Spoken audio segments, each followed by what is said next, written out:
सबसे पहले आप बांग्लादेश की राजधानी ढाका की ये नई तस्वीरें देखिए, जिसमें पाकिस्तानी सेना के दूसरे सबसे शक्तिशाली जनरल बांग्लादेश की आर्मी के हेडक्वार्टर में पहुंचे हैं और पाकिस्तान के इस जनरल का नाम है जनरल साहिर शमशाद मिर्ज़ा।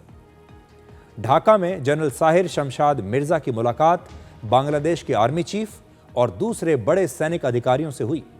इससे पहले जनरल मिर्ज़ा बांग्लादेश के अंतरिम प्रमुख सलाहकार मोहम्मद यूनुस से भी मिले थे। ये तस्वीरें भी हम आपको दिखा रहे हैं। ये पहला मौका था जब पाकिस्तानी सेना के किसी टॉप जनरल ने मोहम्मद यूनुस से बातचीत की है, मुलाकात की है। जनरल मिर्ज़ा के बाद 26 अक्टूबर को पाकिस्तान के 2 मंत्री भी ढाका पहुंचे थे। क्या 54 साल के बाद इतिहास फिर से अपने ही नक्शे पर लौट रहा है? यानी जिस विचारधारा से बांग्लादेश ने खुद को आज़ाद किया था, अब वही विचार एक बार फिर से वो अपनाना चाहता है, क्योंकि जहां कभी भारत ने स्वतंत्रता की नींव रखी थी, अब वहां पाकिस्तान अपना प्रभाव फिर से जमाने की कोशिश कर रहा है।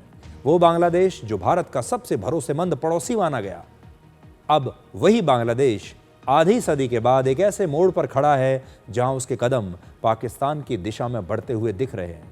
वो भारत विरोधी गतिविधियों का एक मंच बन रहा है।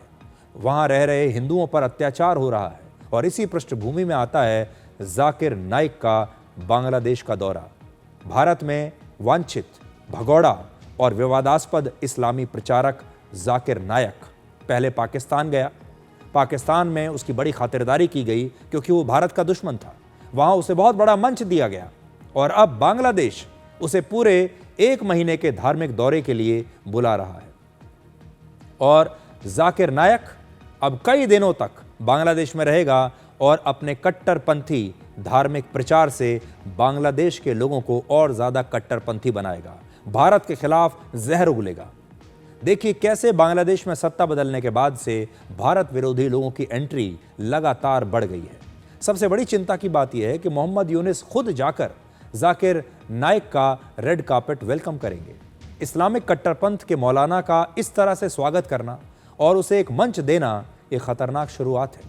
ये बताता है कि जब किसी देश की सरकार बदल जाती है तो कैसे उस देश की नीतियां भी कट्टरपंथियों के लिए बदल जाती हैं, कट्टरपंथियों की मदद करने लगती हैं। जबकि वर्ष 2016 में इसी बांग्लादेश में एक आतंकवादी हमले के बाद जाकिर नाइक पर प्रतिबंध लगा दिया गया था और इसमें 20 लोगों की हत्या हुई थी। आतंकी हमला करने वाले जाकिर नाइक के भाषणों से प्रेरित हुए थे और उस समय बांग्लादेश में शेख हसीना की सरकार थी और उसने जाकिर नाइक की एंट्री पर बैन लगा दिया था।